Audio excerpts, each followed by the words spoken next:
Kumar Tiwari, MPPSC 2018 fourth rank, और वर्तमान में मैं DSP पद पर सीधी जिले में नियुक्त हूँ और अभी वर्तमान में मध्य प्रदेश पुलिस एकेडमी भौरी में प्रशिक्षणरत हूँ।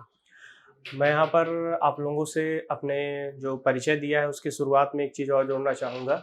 जो मेरे साथ पिछले 1 वर्षों में सबसे ज़्यादा जो मेरे से पर्सनली प्रश्न पूछे गए हैं कि आपने DSP पद को क्यों चूज़ किया, क्योंकि सामान्यतः क्या होता है कि लोग जो डिप्टी कलेक्टर का पद है उसको DSP के ऊपर चयन के लिए रखते हैं, लेकिन मैंने यहाँ पे DSP पद को सबसे ऊपर रखा। तो यहाँ पे मैं आपको अपने से जो भी मेरे रखने के जो भी कारण थे DSP चूज़ करने के, मैंने DSP क्यों बना, मैंने पुलिस फोर्स क्यों ज्वाइन की, इसके बारे में बताना चाहूँगा। तो यहाँ पे मैं आपको एक कोटेशन बताना चाहूँगा जो हमारे महान विचारक हैं कौटिल्य, उनका कहना था कि कोई भी समाज कितना भी आर्थिक रूप से संपन्न हो जाए, लेकिन अगर वह वहाँ पर जो कानून और व्यवस्था की स्थिति है अगर वह अच्छी नहीं है तो वह समाज पूरी तरीके से विकसित नहीं हो सकता है। तो ठीक इसी प्रकार आप देखते हैं कि मध्य प्रदेश काफ़ी तीव्र गति से आर्थिक विकास कर रहा है, लेकिन वहीं दूसरी ओर जो नेशनल क्राइम रिकॉर्ड ब्यूरो कहता है कि मध्य प्रदेश में सबसे ज़्यादा महिला संबंधी अपराध होते हैं और पूरे अपराध जो FIR जो रेशियो है वो सेकेंड लार्जेस्ट स्टेट है MP। तो ये कारण थे कि मैं अब अपने मध्य प्रदेश जो राज्य है, मेरा गृह राज्य है, मैं उसे अपराध मुक्त बनाना चाहता था, इसलिए मैंने पुलिस फोर्स ज्वाइन की। दूसरा जो कारण था कि मैंने बचपन से जो मेरी परवरिश रही है, जो मैंने शिक्षा ग्रहण की है, उसमें मैंने एक चीज़ सीखा है कि जो आपका पैशन होता है, जिसको कार्य करने में आपको लगन आती है, अगर आप वो काम आपका वो प्रोफेशन बन जाए, मतलब जिस काम में आपको मजा आता है, जैसे अगर आपको क्रिकेट खेलने में मजा आता है और आप क्रिकेटर बन जाए तो आप उस अपने प्रोफेशन को बहुत अच्छे से जस्टिफाई करेंगे। तो सेम वैसा ही मुझे पुलिस फोर्स में जाना पहले से पसंद था और मुझे अवसर मिला, मैंने चयन किया। तो मेरा मानना है कि जो आपका पैशन है वो प्रोफेशन बन जाता है तो आप उस प्रोफेशनल लाइफ में भी बहुत अच्छे से काम कर सकते हैं। आइए हम आगे बात करते हैं। आइए बात करते हैं हम गवर्नमेंट एग्जाम की। तो सबसे पहले आप लोग यह जो भी लोग भी इस वीडियो को देख रहे हैं, गवर्नमेंट एग्जाम की प्रिपरेशन में लगे हुए हैं, उनसे मैं एक बात करना चाहता हूं कि जो भी सरकारी सेवाएं हैं, ये वर्ड बहुत ही बड़ा है, इससे हमें समझने की जरूरत है। यह रोजगार तो है, हमारे लिए एक रोजगार का अवसर है, लेकिन साथ ही सेवा है। हमें सरकार का जब हम प्रशासन का भाग बनते हैं तो हम किसी न किसी मायने में इनडायरेक्टली हम जनता की सेवा के लिए नियुक्त किए जाते हैं। तो अगर आप इस मनोभाव से आ रहे हैं कि हम जनता के कल्याण, जनता की सेवा के लिए कार्य करेंगे, तो यह क्षेत्र आपके लिए खुला है और आप इस क्षेत्र को बहुत अच्छे से एंजॉय करेंगे। ठीक है, तो मैं मान के चलता हूँ जितने लोग तैयारी कर रहे हैं उनके अंदर यह भाव होगा जन कल्याण और जनता की सेवा का। अब बात करते हैं कि जब भी हम गवर्नमेंट एग्जाम की प्रिपरेशन करते हैं तो बहुत सारी नेगेटिविटी हमारे उसमें आती है, हमारी सोसाइटी हमसे कहती है, हमारे आसपास के लोग हमसे तरह तरह की बातें करते हैं। तो मैंने भी इस चीज़ को फेस किया है, क्योंकि मैं भी आपकी तरह एक छात्र रहा हूँ और काफ़ी लंबे समय तक मैंने संघर्ष किया है। लेकिन जब उसकी बात होती है तो मैंने जो अपने 5 से 7 साल का जो मेरा संघर्ष रहा है, उसमें मैंने जो अपने 3 लाइफ के मंत्र बनाए थे, जो मैं आप लोगों से आज शेयर करना चाहता हूँ। ये सबसे पहले होता है सेल्फ कॉन्फिडेंस। सेल्फ कॉन्फिडेंस एक ऐसी चीज है जिससे में आप किसी भी परिस्थिति, विपरीत परिस्थिति चाहे कितनी भी हो, आप उससे उभर सकते हैं। इसको अगर हम लोग विस्तृत में समझें या इसका सार जानने की कोशिश करें तो आप अपने आप में आत्मविश्वास को बनाए रखें। यह इसलिए आवश्यक है क्योंकि पढ़ने के दौरान हर दूसरे तीसरे दिन आपको नेगेटिव फील होगा और आप डाउन फील करेंगे। तब आपको किसी मोटिवेशन की जरूरत होती है। आपने किसी का वीडियो देख लिया, आपने किसी के बारे में सुन लिया, आपने किसी से बातें कर ली, लेकिन ये जो कॉन्फिडेंस होता है, इन चीजों से जो कॉन्फिडेंस आपको मिलेगा, ये बहुत ही क्षणिक रहेगा और बहुत ही शॉर्ट टर्म का रहेगा।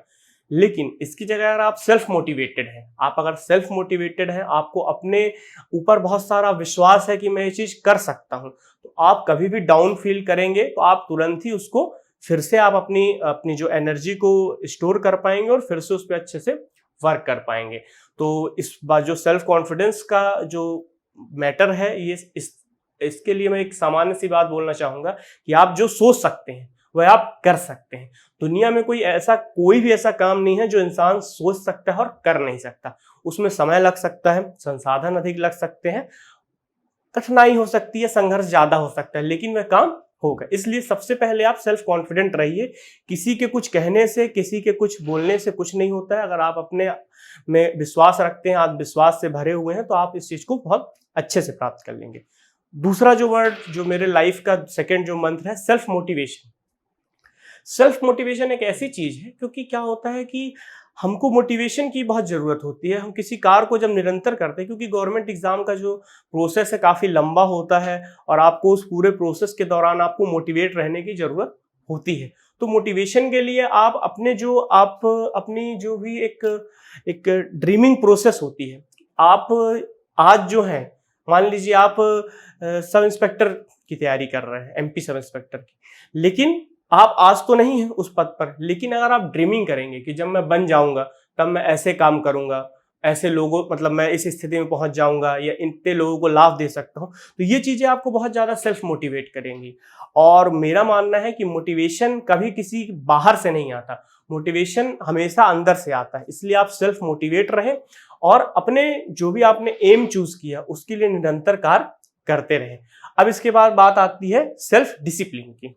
अब जैसे सेल्फ डिसिप्लिन, ये डिसिप्लिन एक ऐसा वर्ड है जो आपको लाइफ में भी लाना चाहिए, क्योंकि अगर आपके लाइफ में एक प्रॉपर रूटीन है, आप डिसिप्लिन्ड हैं, तो आप अपनी लाइफ में बहुत सारी चीजें कर सकते हैं जो अन्य व्यक्ति, इनडिसिप्लिन व्यक्ति नहीं कर सकते हैं।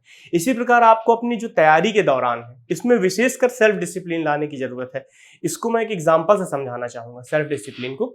सेल्फ डिसिप्लिन क्या एक एग्जांपल होता है, जैसे मैं बताता हूँ। आप लोग 4 दोस्त हैं, 4 दोस्त में से आपने आज सोचा है कि आज संडे है और आज मैं सुबह से लेकर शाम तक टेस्ट पेपर सॉल्व करूंगा। आपने कल रात को ही बना लिया था कि मैं 10 घंटे टेस्ट पेपर सॉल्व करूंगा, लेकिन दूसरे दिन ही जब संडे आता है, आप 2 घंटे बैठ के पढ़ने लगते हैं निरंतर। आप देखते हैं थोड़ी देर बाद आपके किसी फ्रेंड का फोन आता है कि आओ चलो यहाँ पर घूमने चलते हैं या किसी कारण से चलते हैं। तो ये जो एक ऐसा पॉइंट होता है, यहाँ पे आपका सेल्फ डिसिप्लिन चेक होता है कि अगर आप अपने काम के प्रति सेल्फ डिसिप्लिन्ड हैं, अगर आपने उस 10 घंटे जो निर्धारित किए हैं, आप अपने काम के प्रति ईमानदार हैं, तो आप उस दोस्त को मना कर सकते हैं या ना जाने के लिए कह सकते हैं। लेकिन वहीं अगर आप सेल्फ डिसिप्लिन नहीं है तो आप क्या करेंगे, उस अपने मित्र के साथ बाहर घूमने फिरने के लिए जाएंगे। ठीक है, तो यहाँ हुआ क्या, आपका लॉस हुआ। आपने जो 10 घंटे पढ़ने के लिए निर्धारित किए थे वो आपने नहीं पढ़े। और मैं बताता हूं एक जिंदगी में कि आपको कभी भी कोई भी समय लौट कर नहीं आता है। अगर ये संडे निकल गया है तो अगला संडे आएगा, लेकिन ये संडे कहीं वापस नहीं आएगा। इसीलिए सेल्फ डिसिप्लिन्ड रहे और जो आपने निर्धारित किया है, जो आपने लक्ष्य रखा है, उसके प्रति आप अपने जो एफर्ट है उसको बहुत ईमानदारी से डालें, किसी भी बाह्य कारक से बिल्कुल ना रहें। सेल्फ डिसिप्लिन के साथ मैं सोशल मीडिया का भी नाम लेना चाहूंगा, क्योंकि मेरी जो लोगों से बात होती है कि आज के टाइम में सोशल मीडिया आपको डिसिप्लिन रखने में बहुत ज़्यादा मतलब बैरियर है, बहुत बड़ा। तो उसके लिए मैं बता दूं कि आप अगर आप बहुत ज़्यादा सेल्फ डिसिप्लिन हैं तो आप सोशल मीडिया साइट छोड़ सकते हैं, या वो है, ये एक अलग लोगों का ओपिनियन है कि आप कोई भी सोशल मीडिया ऐप ना चलाएं। लेकिन मेरा ओपिनियन है कि आप उसे जरूर चलाएं, लेकिन आप उसका सदुपयोग करें। आप उसका सदुपयोग किसी भी अच्छे यूट्यूब चैनल, आप किसी भी अच्छे व्हाट्सएप ग्रुप, किसी भी अच्छे टेलीग्राम ग्रुप में जुड़कर कर सकते हैं, जिससे आपको ज्ञान संबंधी और आपके अध्ययन से संबंधित सामग्री और जानकारी मिले, जिससे आप अपने एग्जाम को या अपनी जो भी आपका एम है उसको पूरा कर सकें। तो ये 3 जो वर्ड हैं ये आप अपनी तैयारी के टाइम हमेशा ध्यान रखिएगा, self confidence, self motivation and self discipline. ये तीनों चीजें अगर आप अपने अंदर डेवलप करते हैं तो एक दिन आप जरूर सफलता प्राप्त करेंगे। चलिए आगे बात करते हैं। जैसे मैंने आपको जो 3 वर्ड बताए थे, self motivation, self confidence and self discipline, इसके बाद बात करते हैं जब भी आप किसी गवर्नमेंट एग्जाम की तैयारी करते हैं तो आपको इसके 2 चरणों से गुजरना पड़ता है। सबसे पहला चरण होता है प्लानिंग। प्लानिंग मतलब आप एक प्लान बनाते हैं कि मुझे गवर्नमेंट एग्ज़ाम देना है, आप इसका सिलेबस देखते हैं, ऐसे आप एक समय निर्धारित करते हैं कि मुझे 2 सालों में, 3 सालों में आप अपने हिसाब से इस एग्ज़ाम को प्रिपेयर करके इसको निकालना है। तो प्लानिंग एक ऐसा चीज़ होता है, प्लानिंग एक ऐसा चरण होता है, एक ऐसा स्टेज होता है जिसमें हर व्यक्ति 100% मार्क्स ला सकता है अगर प्लानिंग के स्तर पे बात की जाए। क्यों? क्योंकि हर व्यक्ति प्लान बहुत अच्छा करता है। ठीक है, प्लानिंग करने में कोई बहुत एफर्ट नहीं लगता है। ठीक है, इसलिए आप देखोगे कि प्लानिंग सबकी बहुत अच्छी रहती है। हम इतने दिन में एग्जाम पढ़ेंगे, हम यहाँ पे कोचिंग करेंगे, हम ये यूट्यूब चैनल में या ये पेड कोर्स लेंगे, सारी चीजें रहती हैं। लेकिन जब इसका दूसरा चरण आता है एग्जाम से के उसका, तब हमारी जो एक्चुअल में जो हमारे जो ये सेल्फ मोटिवेशन, सेल्फ कॉन्फिडेंस और सेल्फ डिसिप्लिन की बातें हैं, वहां पर इस चीज का परीक्षण होता है। तो जो दूसरा चरण होता है वो प्रिपरेशन होता है। अब प्रिपरेशन में बात की जाए तो प्रिपरेशन एक ऐसा चरण है कि जो आपने प्लान किया है आप उसको एग्जीक्यूट करेंगे। आपने प्लान किया प्रिपरेशन के लिए, आप किसी भी संस्थान से जुड़ते हैं, किसी भी यूट्यूब जो चैनल है वहाँ पे आप पेड कोर्स ज्वाइन करते हैं, या आप किसी भी प्रकार के सोशल मीडिया का यूज़ अपने तैयारी के दौरान करते हैं। लेकिन आपने पेड कोर्स ज्वाइन कर लिया, क्लास ज्वाइन कर ली, ये पहला चरण होता है, ये आप इसका प्लानिंग से ही संबंध है। फिर इस और कोई भी जो आप इस तरह के संस्थान से जुड़ते हैं या चैनल को ज्वाइन करते हैं, ये आपको 50% काम इनका होता है कि आपको एक सही डायरेक्शन देते हैं, आपको सही नॉलेज देते हैं, सही सोर्स कराते हैं, लेकिन एफर्ट आपको ही करना है, ठीक है। और ये एफर्ट ही आप सभी के मध्य अंतर क्रिएट करता है। जैसे मैं एक एग्जांपल देता हूं कि आप देखेंगे किसी क्लास में 100 बच्चे बैठते हैं, 100 में से एक बच्चा टॉप करता है, एक बच्चा सेलेक्ट होता है, एक बच्चा किसी और पोस्ट पे सेलेक्ट होता है और बहुत सारे बच्चे सेलेक्ट ही नहीं होते हैं। तो इसका मतलब क्या हुआ कि आपको जो पढ़ा रहा है, जो भी टीचर आपको पढ़ा रहे हैं, उनके ज्ञान देने में कोई भी भेदभाव नहीं था, उन्होंने सबको समान रूप से बराबर ज्ञान दिया। लेकिन आपने अपनी प्रिपरेशन को उतना सीरियसली नहीं लिया या आपने उतना हार्डवर्क नहीं किया, इसलिए आज आप पीछे रह गए। तो आप प्रिपेयर हमेशा कीजिए और बहुत ही अच्छे से कीजिए। इसके लिए आप क्लास ज्वाइन कीजिए, रेगुलर टेस्ट सीरीज देते रहिए।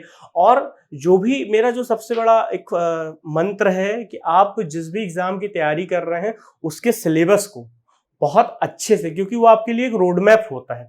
जैसे मैं बताऊं कि अगर आपको धार जाना है और अगर आप देवास रोड पे जा रहे हैं तो आप कभी भी धार नहीं पहुंचेंगे, चाहे आप कितना भी तेज चलें। लेकिन अगर आप सही रास्ते में हैं, लेकिन आप भले आपकी गति कम है, लेकिन आप एक ना एक दिन डेस्टिनेशन पे जरूर पहुंचेंगे। तो ये सिलेबस जो होता है वो आपको एक रोड मैप देता है कि आपको इन चीजों की प्रिपरेशन करना है। उसके बाद आपको उस एग्जाम के प्रीवियस ईयर के क्वेश्चन जरूर देखने चाहिए। क्यों?